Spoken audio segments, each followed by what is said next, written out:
Hello, 8th graders, and welcome to week 2 of Baking with Mrs. Jones. I really enjoyed all of your brownie pictures that you sent. I wish maybe you should have sent some brownies, but they looked fantastic.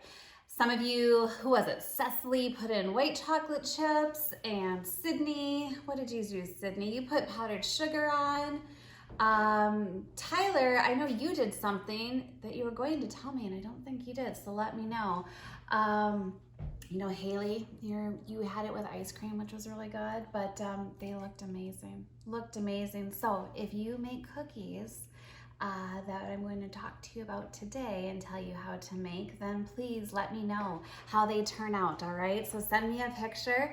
Not many of you post onto the discussion board, and that's totally fine. You don't have to, but I do want to see how they go. So the majority of you said that for this week, you would like to know how to make chocolate chip cookies. So here we go. Let's get started. So clean your area and ask for permission, and then clean your hands, all right?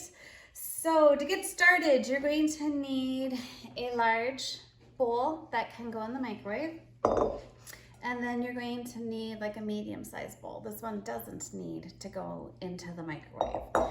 We are going to start this recipe out the first way we started the brownies, and that is going to be melting the butter. Now, why I want you to do this first is it's going to give the butter a little bit of time to cool once we melt it. So for this recipe, now I usually double it, but this is not the doubled recipe, so this is just a single one. You're going to take a stick and a half of butter. Now, the butter I buy is unsalted because we're going to add salt into the recipe, but if you have salted butter, it's completely fine. Truthfully, I've never been able to tell the difference, but the recipe goes for unsalted. So go ahead and melt your butter in the microwave. Now, how long? I don't know, because each microwave is a little bit different. You want to be careful that the butter does not explode.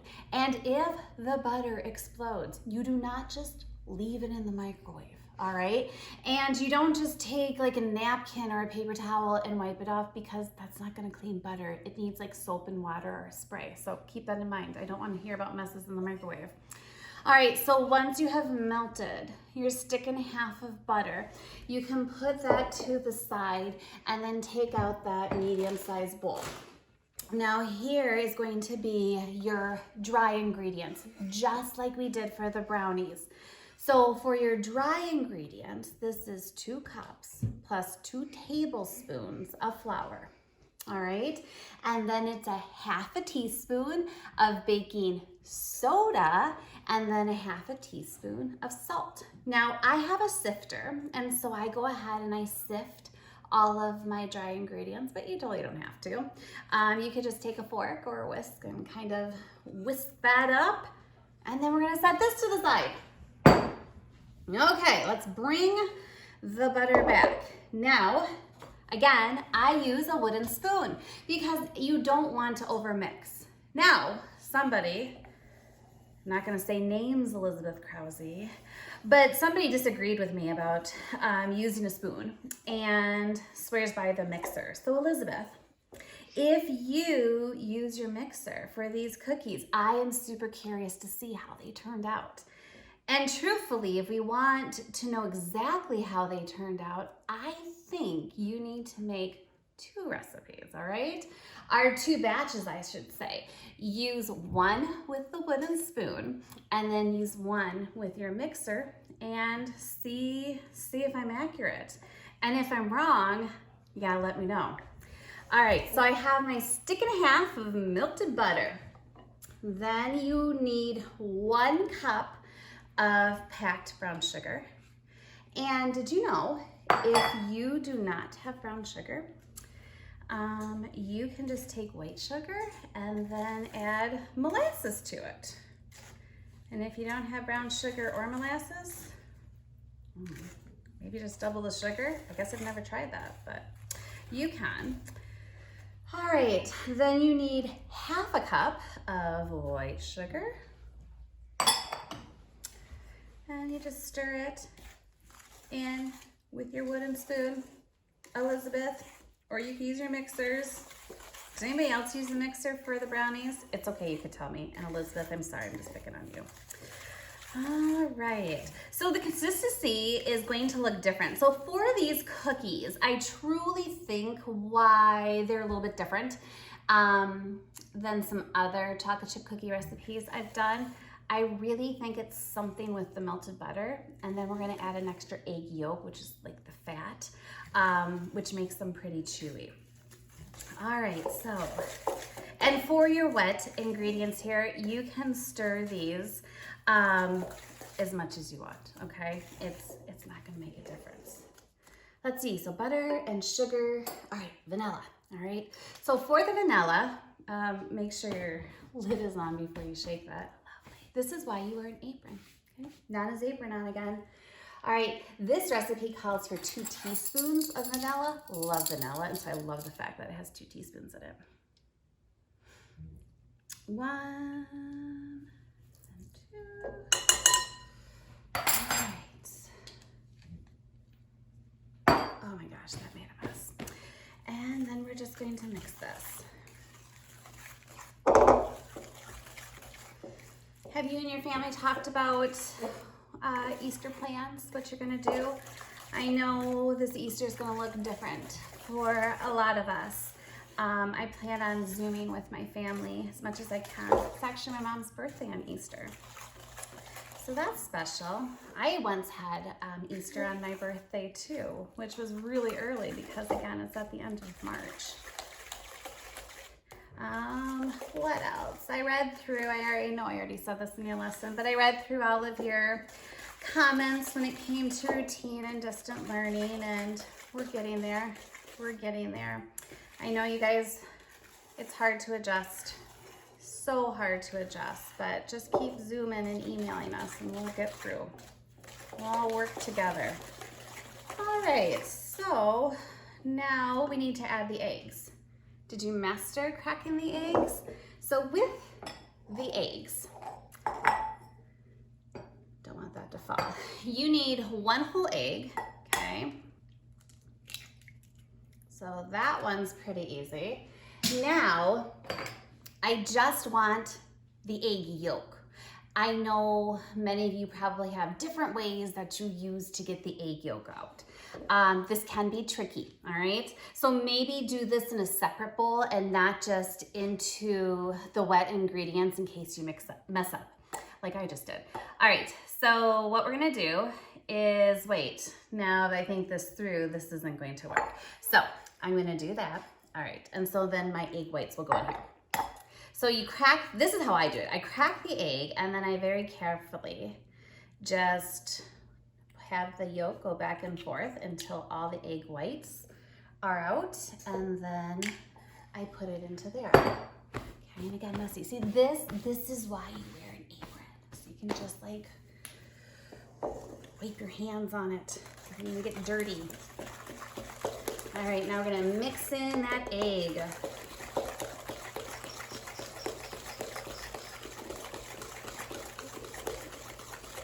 And I know what you're thinking, Elizabeth.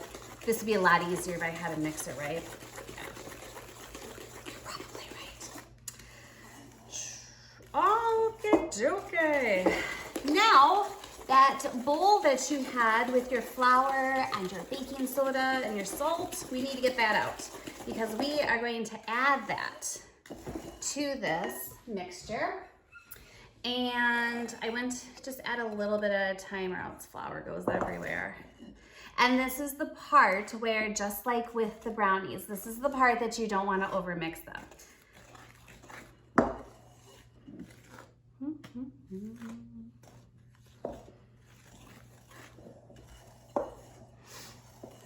don't know, what should I talk about?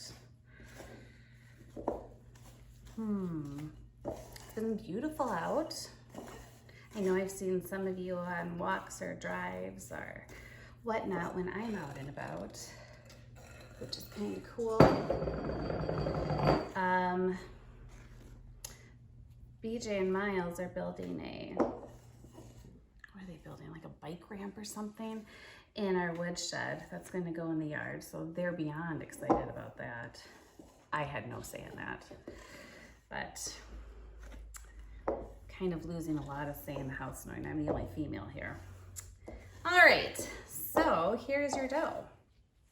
Now, believe it or not, BJ loves these cookies without any chocolate chips. I thought he was crazy when he first asked me to make these without any chocolate chips. I'm like, why? Like, chocolate is amazing. But I give them credit, like they are pretty darn good. It's almost like it's a brown sugar cookie. They're amazing right out of the oven. But we're going to add chocolate chips. So the chips that I use are going to be semi-sweet. All right, you can use semi-sweet, you can use dark chocolate, so good. Milk chocolate's fine too. Milk chocolate is a little bit sweeter. So I don't know, add as many chips in as you want. Now, I'm going to show you a step though, where I add chips to the top of the cookies. There we go. So I don't add as many in the batter. All right, so our batter is done. Take my cookie tray. Now, I use one of these. Looks like an ice cream scoop. You know what? I bet you could use an ice cream scoop. All right, so you can use one of these. If you want a 1/4 of a cup, I would not do like a heaping 1/4 of a cup, but they're relatively-ish the same. Or just use your hand. Totally doesn't matter. But this way, then all your cookies are even. All right, so I'm gonna scoop some cookies. Now, you can honestly just plop them, all right? You can plop them down and be like, done. But what I'm going to show you next is going to give your cookie some texture, all right? It's not gonna taste any different, it's just gonna look a little bit different. So I am going to take the cookie, all right, and throw a chocolate chip, and I am going to break it apart. Now, these jagged sides are going to face up. So I'm going to put the cookie together so the jagged sides are up. Some of you might be like, yeah, Mrs. Jones, that's way too much work. I think I'm gonna skip that step. And you can, that's completely fine. Usually I can get, if I'm making one batch, on 2 cookie sheets. This one's like a gigantic cookie sheet, so I might be able to get them all on there. And then I position my oven racks, one way on top and one way on the bottom, okay? Highest level and lowest level. And I forgot to even tell you to preheat your oven, so go back and preheat your oven. 350, I use convection, so 325 for that. And halfway through cooking, which is about 6 minutes, I flip and rotate the trays, okay? Now, I'm not gonna sit here and you're gonna watch me do all of these, but before I put them in the oven, I want to tell you again what I do. So I just take some chocolate chips and then I go ahead and I press a little bit more in the top. These are not going to, well, I guess it will make it taste different because it's going to have more chocolate in it, but I just think they look prettier if you do that, all right? But maybe you're going to try what my husband does. Maybe you're going to try no chocolate chips and let me know what you think.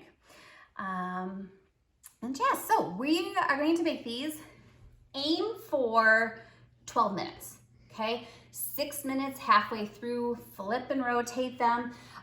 Sometimes I've noticed that it can go up to 14 minutes. So again, keep an eye. You don't want to over bake, but as soon as you see that they're getting brown on the edges, you're gonna wanna take them out, then leave them on the tray for about 5 minutes before you remove them. Sometimes I do a cooling rack, but sometimes I just put tin foil right here on this butcher block, and I just put the cookies on the tin foil. So I'm gonna pop these in the oven and I'll show you what the end result is. All right, so we are done making our cookies now. And if you can tell that it's going to have a little bit extra texture on the top if you did the twist and break apart and put together. Miles is enjoying the cookies as well. And yeah, I hope that they turned out. Please send a picture and let me know how they look before you dig in and eat them.